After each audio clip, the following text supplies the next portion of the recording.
Oh boy. Wrestling game drama. Every year.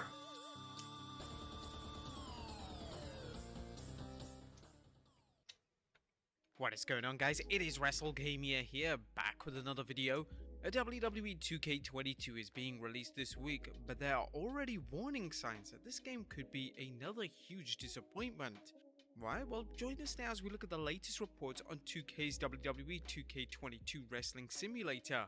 It's a lot of In the forums for early access before the game came out, before the reviews were available, I took a look and saw a lot of people were reporting a ton of crashing, like a ton of it. So we'll see.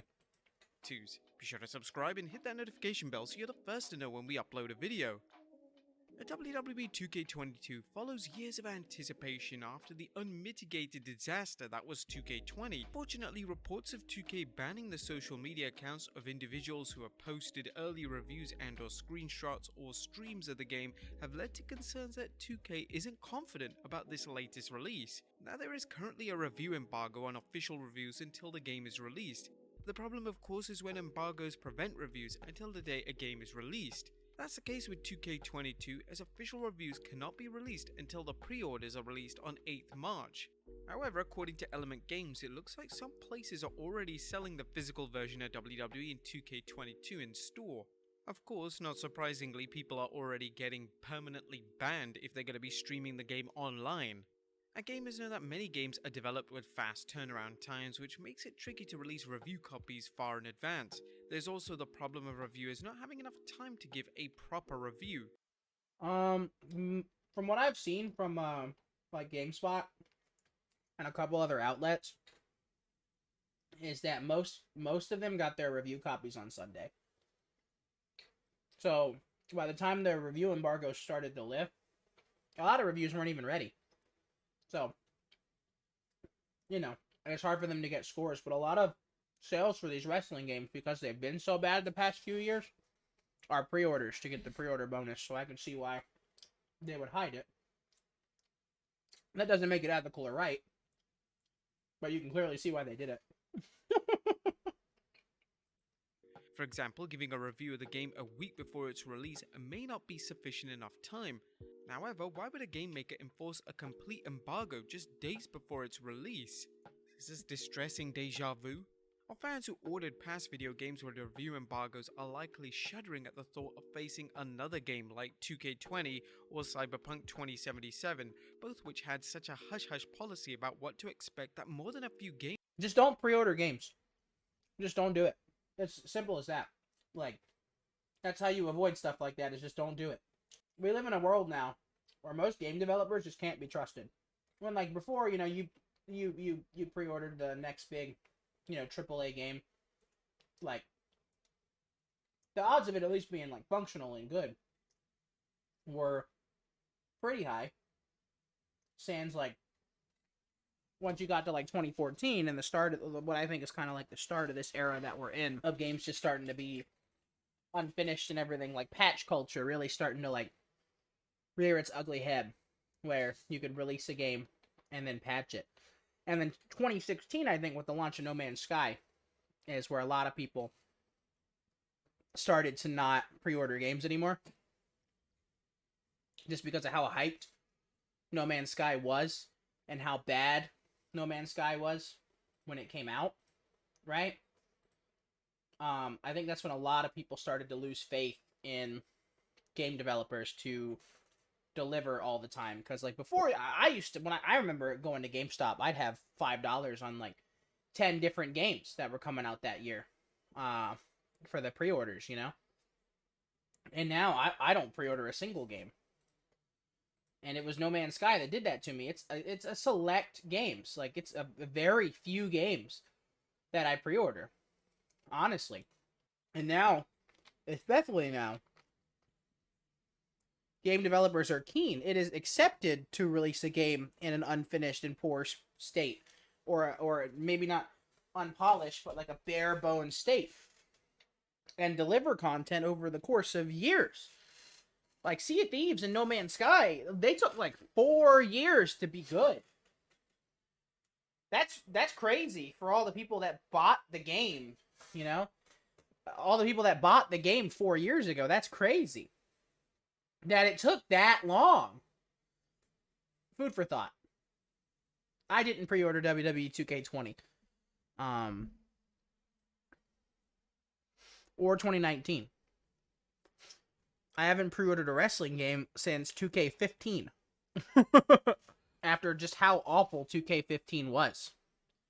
People don't remember that. People don't remember how bad. They don't remember how bad that game was. Like, how much it removed from the previous entry under the guise of it was a new engine, even though it was using all the same animations and everything. Like, and the same old bugs existed. I mean, that game was awful. Gamers felt the game makers intentionally withheld information to get as many people as possible to buy their troubled titles before any significant reviews were posted. In both cases, many consumers felt the games were released in unplayable conditions and some demanded refunds. Wrestling simulators are popular, and with AEW's video game in what is beginning to approach developmental hell, fans are eager to get their hands on a new wrestling game. Developmental Hell. The game's been under development for 2 years. That's not developmental hell. You realize a lot of like big projects, like a lot of like really big projects take 3, 4, 5 years to come to fruition. I think that is wrong. What he just said is wrong. It's not even close to developmental hell at all. I don't think it's even close. Especially in light of the announcement that 2K22 will feature their fan favorite GM mode coming back. This mode is bare bones, by the way. It's not even as in depth as like the PS2 versions of it in terms of number of features. Like, it's polished. It's just there's nothing there. However, gamers are disturbed by 2K's seeming reluctance to allow anyone to post anything disparaging about the game. So is this a bad omen for 2K22? No, I don't think so, because like people have been allowed to express their opinions on the pre-launch version on the forums and on Twitter and everything. It's not those people that are getting banned. It's the people who are breaking the review embargo and breaking the NDA on content on the game early. Those are the people that are getting in trouble. So I don't think 2K is at fault here at all from a company standpoint and from a rule standpoint, because you have been more than allowed to go on YouTube and go on Twitter and go on any social media platform, go into the Steam forums for the game and express your concerns. You've been allowed to do that. Take-Two Interactive, which owns both Rockstar Games and 2K, is facing criticism due to it leveling a number of Digital Copyright Millennium Act, aka DCMA, complaints. Ringside News' Michael Perry is reporting that a number of people online have shared screenshots and details on the game, resulting in Take-Two Interactive filing the complaint. So some gamers are skeptical about 2K22 now, but should they be? After all, it isn't 2K entitled to protect its own copyright on its new game? Now, while 2K is entitled to do so, Ringside News' Michael Perry noted that gaming companies that restrict early access often have an ulterior motive for doing so. He mentioned Take-Two has resorted to sending out DMCA notices to virtually anyone who shares this material. Karrion Kross and Scarlett screenshots received takedown notices across Twitter, and tons of accounts were affected. We were given a full list of takedowns, and it is massive. Many gamers are familiar with this story. Embargoes on game material this close to the release date never means anything good. Oh no, exactly. The game is still littered with problems. Like when people are saying, yeah, it's improved upon 2K20, like that is not a high bar. That bar is at the bottom of the ocean. It would take fucking James Cameron, dude. It would take James Cameron to do this shit, you know? Like, James Cameron, the bravest pioneer. Yes, James, we'd hear the song. Descending to 1,000 feet. I don't see the bar yet. Looks like it must have sunk pretty low. let me orchestrate this for you, okay? Let me orchestrate this for you just really quick, okay? Let's say like this right here, all the way up here is like a guy, and he's fishing, you know. He's having a good time. There's your little fisherman. He's a happy guy, you know. Let's say this is the ocean. You know, we'll draw the sun up here.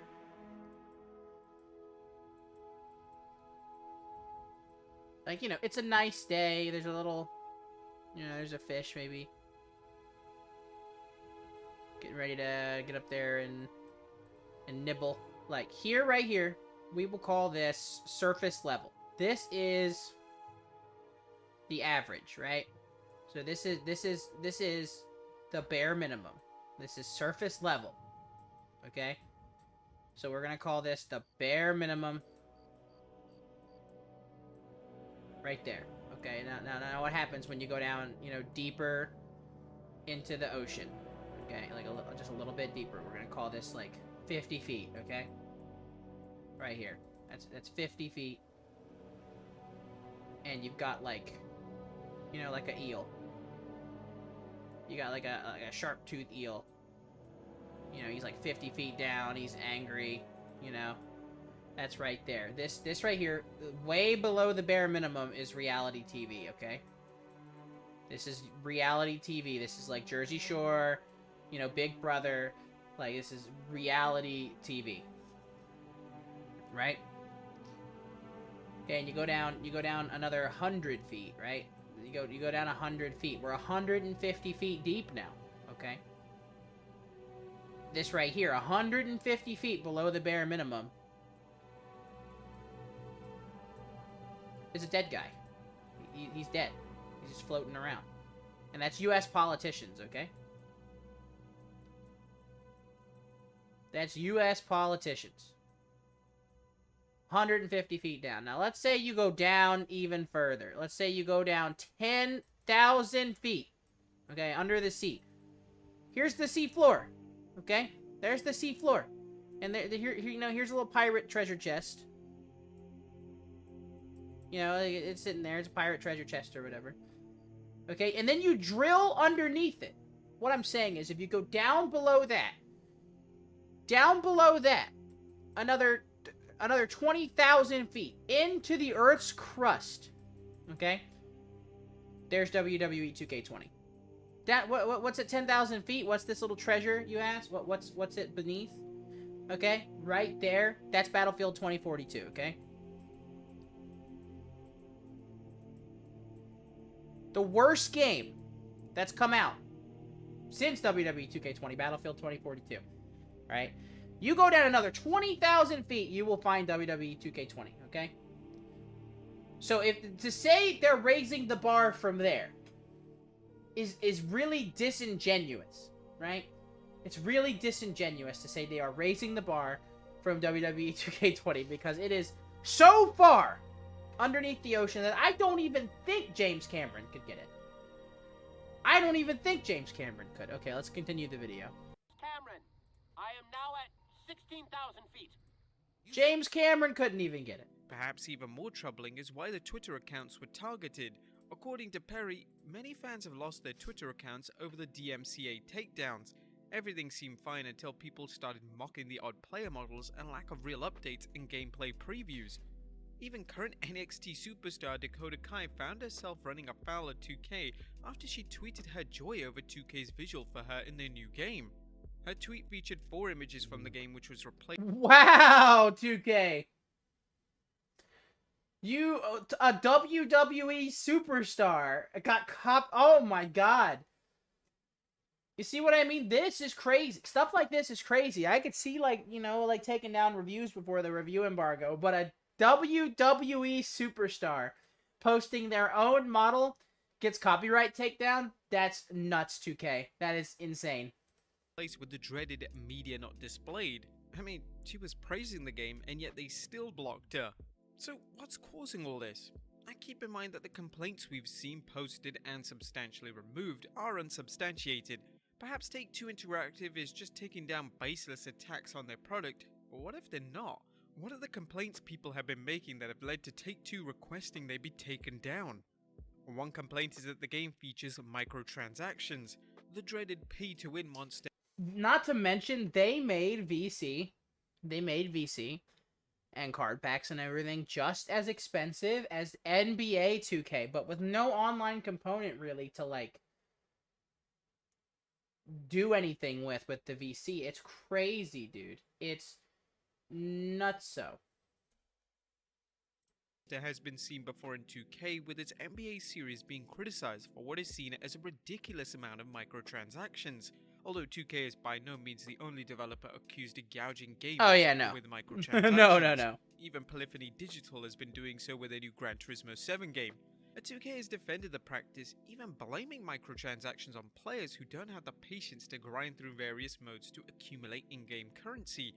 The WWE's My Faction mode is believed to feature microtransactions, which is naturally going to lead to heavy criticism. And the My Faction mode's not even online. Nobody's talking about that. Like, you collect cards and everything and try to build, like, the ultimate WWE faction, but you can't go online and compete and everything. Like, I don't know why we don't have some kind of ultimate team or something like that for WWE games. Everyone's been asking for it, and then they half-ass it, dude. It's so ridiculous. So ridiculous.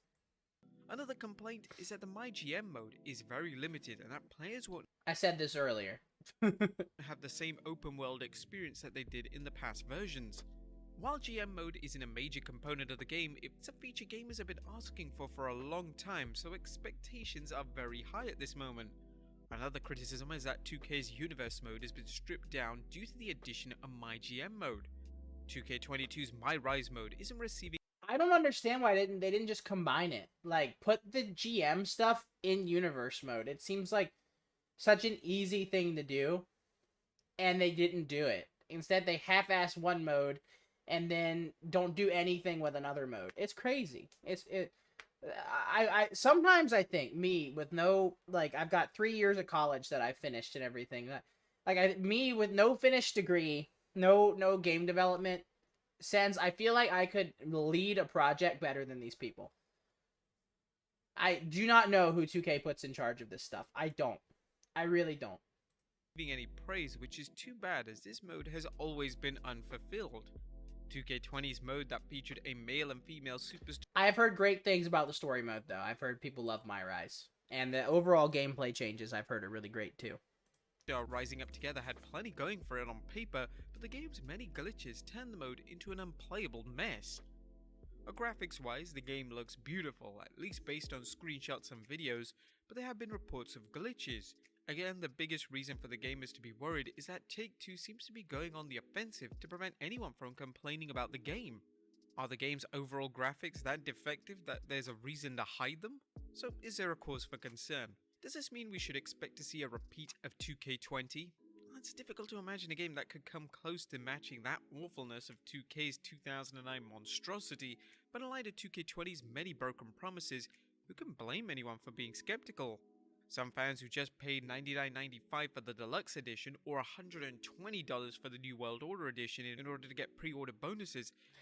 I think if $100 can't get you the entire game, that there's a problem. I don't think anybody should have to pay $120 for the game.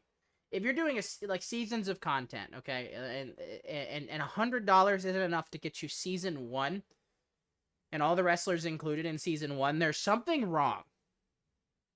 I just want to say that. No video game is worth $120. To be anxious Sounds like an MMO or whatever, but you pay monthly for that, so it's different. About what they'll be getting. Perhaps the most ludicrous narrative circling about the game is that of the people defending 2K22 by arguing that no matter what the game is like, it'll be an improvement on 2K20. Some people defending the game seem to be suggesting that gamers should be happy with 2K's latest wrestling offer, regardless of how good or bad it turns out to be. This is ridiculous reasoning, especially... I agree. In fact, I agree so much that I said it 5 minutes ago. I said it 5 minutes ago. I said that is really disingenuous to say, like, oh, well, it's better than 2K20 because, again, the bar for 2K20 is so low. Again, let me pull up my diagram. WWE 2K20 is 20,000 foot under the bare minimum, okay? 20,000 feet underneath the bare minimum. Again. When you realize that 2K had 2 years to develop this game. WWE 2K22 is promising a lot, and as fans have seen, it features a deep roster including a number of current wrestlers, legends, and superstars who were released. The addition of my faction and the return of my GM has fans excited, along with tweaks such as the ability to use wrestlers on Create a Wrestler from other platforms. However, based on 2K's complete lack of transparency with 2K20 and well-deserved criticism about the inability to play it without glitches and crashes, who can blame anyone for wondering just why Take-Two is being so tight-lipped? Fans will have to wait until the game is actually released. I think they're being tight-lipped. If you look at like dirt sheets and everything going around, the word is that there is this is the last game under 2K's contract with WWE, and the contract is up for renewal.